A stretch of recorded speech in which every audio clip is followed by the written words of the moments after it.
क्या तुमने सोचा है गॉडजिला एक्स कॉन्ग के बाद मॉन्स्टरवर्स का फ्यूचर क्या होगा? क्या हमें एंड गेम जैसे बिग क्रॉसओवर देखने मिलेंगे? अगर ऐसा होगा तो उसमें मेन विलेन कौन होगा? मॉन्स्टरवर्स के नेक्स्ट मूवी का टाइटल क्या होगा?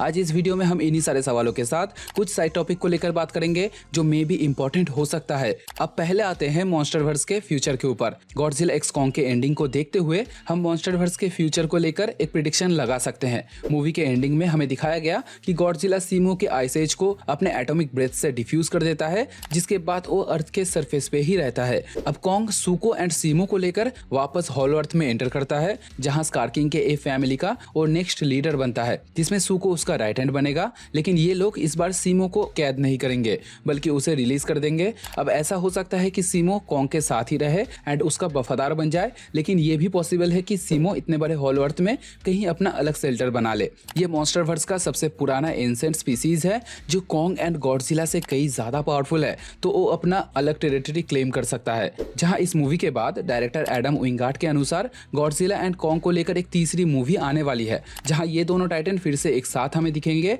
Same as Godzilla x Kong. But next movie में गॉडजिला के पर्सपेक्टिव के ऊपर ज्यादा फोकस किया जाएगा, उसके लाइफ को और अच्छे से एक्सप्लोर करवाया जाएगा, जैसे कि इस मूवी में हमें कॉन्ग के लाइफ को एक्सप्लोर करने मिला। अब नेक्स्ट मूवी में हो सकता है गॉडजिला के फियर के बारे में हमें पता चले कि गॉडजिला क्यों अचानक से कभी हॉलो अर्थ के अंदर एंटर नहीं करता। जब तक कि कोई कॉमन या ग्रेटर थ्रेट ना हो, वो अपना दबदबा अर्थ के सरफेस पे ही मेंटेन करता है। इन्हीं सारी चीजों का एक्सप्लेनेशन हमें नेक्स्ट मूवी में मिलेगा, जहां इस मूवी के बाद कॉन्ग के ऊपर एक सेपरेट से मूवी आने वाली है, जहां उसका टाइटल होगा सन ऑफ कॉन्ग, जो ऑब्वियसली सुको एंड एप कम्युनिटी के ऊपर फोकस्ड होगा। अब ये सारी मूवीज आगे जाकर एक कॉमन थ्रेड को इन्वाइट करेगी, जो मॉन्स्टरवर्स के इस टाइमलाइन में नेक्स्ट एंड गेम होने वाली है, जिसमें हमें एक नहीं बल्कि दो अल्ट्रा पावरफुल काइजू या टाइटन देखने मिल सकता है। अब मैंने काइजू का जिक्र किया इसलिए क्योंकि अक्टूबर 2017 में पैसिफिक रिम अपराइजिंग के को writer and director Steven S deny it ने कहा था कि प्रोडक्शन हाउस के बीच एक डिस्कशन चल रहा है, जहां हमें फ्यूचर में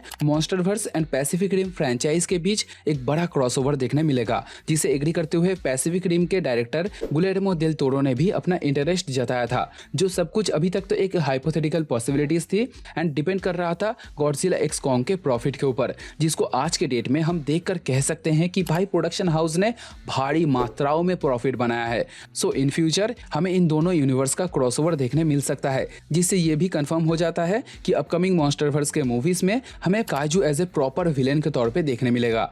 अब गॉडजिला एंड अदर टाइटन्स को जापानीज लैंग्वेज में काइजू ही बोला जाता है, तो ये सारे मॉन्स्टर एक सेम फैमिली से बिलोंग करता है। अब इसके बाद मेन विलेन या एंड गेम विलेन की बात करें तो यहाँ पर हमारे पास अभी दो ऑप्शन है। नंबर 1 स्पेस गॉडजिला, जिसका हिंट ऑलरेडी हमें इस मूवी में मिल चुका है। जब हॉलो अर्थ के अंदर ईवी ट्राइब के एंशिएंट हिस्ट्री को डॉक्टर आइलिन समझा रहे थे, तब उन्होंने एक पॉइंट को स्पेसिफाई करके कहा था कि एंशिएंट टाइम में स्कार किंग ने दोनों दुनियाओं के बीच के अमन को भंग कर दिया था। उसके अंदर पृथ्वी के सतही दुनिया पर फतेह पाने का जुनून सवार था, जिसके लिए उसने अपने कबीले के साथ गॉडजिला के खिलाफ जंग छेड़ दी। तब उसे हराने के लिए कॉन्ग एंड गॉडजिला इन दोनों के स्पीसीज को साथ में एकजुट होना पड़ा था, जिसके बाद वो लोग स्कार किंग को डिफीट कर पाए एंड उसे हॉलो अर्थ के अंदर आंख के आयाम में कैद कर दिया। लेकिन इस बैटल को डिस्क्राइब करने के दौरान डॉक्टर आइलिन ने गॉडजिला को the monster who at the star कह के मेंशन किया। अब ये आज के टाइमलाइन के गॉडजिला का ओल्डर एंड पावरफुल वर्जन है, जिसने हो सकता है हॉलो अर्थ के किसी पावर सोर्स या रेडिएशन सोर्स को एब्जॉर्ब कर लिया था,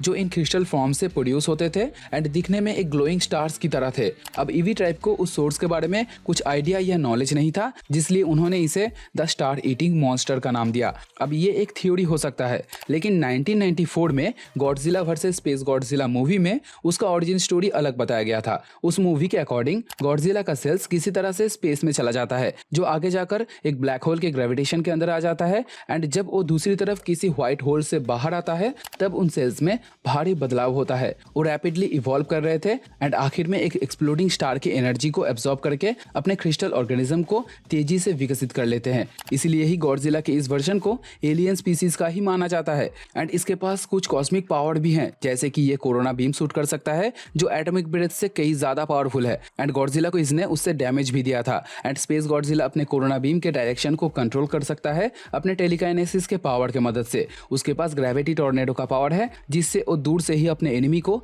हवा में उछाल सकता है। एंड इन सब को छोड़ के उसके पास और भी कई पावर्स हैं, उनको लेकर किसी और वीडियो में डिस्कस करेंगे। अब इसके बाद आता है डिस्ट्रॉयर, जो one of the greatest villain में से एक है। इसने जापानीज हेसेई सीरीज में गॉडजिला को लगभग मार ही दिया था, बट एंड टाइम में जेएचडी फोर्स ने गॉडजिला की मदद की, जिससे गॉडजिला डिस्ट्रॉयर को हरा पाया। अब डिस्ट्रॉयर का फॉर्मेशन एक जेनेटिक म्यूटेशन के कारण हुआ था। जब 1954 में एक केमिकल वेपन को टोक्यो बे के तल पर विस्फोट किया गया, जिसे गॉडजिला को मारने के लिए बनाया गया था, तब उस केमिकल रिएक्शन के कारण प्रीकैम्ब्रियन क्रेस्टेशियन की एक कॉलोनी पुनर्जीवित हो गई एंड उन्हें एक म्यूटेशन एवोल्यूशन से गुजरना पड़ा, जिससे ये इवॉल्व हुए एंड 1996 में वो लोग आखिर तक अर्थ के सरफेस पे आ गए। अब इस क्रिएचर की खासियत थी कि ये एक दूसरे के साथ कंबाइंड होकर कई डिफरेंट फॉर्म में आ सकता था, जो आखिर में एक सिंगल जाइगेंटिक मॉन्स्टर में चेंज हो जाता। अब डिस्ट्रॉयर की पावर भी कॉस्मिक लेवल पे है। उसके पास माइक्रो ऑक्सीजन बीम है, सेफ शिफ्टिंग की पावर है एंड इन्हें छोड़ के उसके परफेक्ट फॉर्म में उसके सर पे एक सींग आ जाता है, जिसे स्लाइसर कहा जाता है। वो इस सींग की मदद से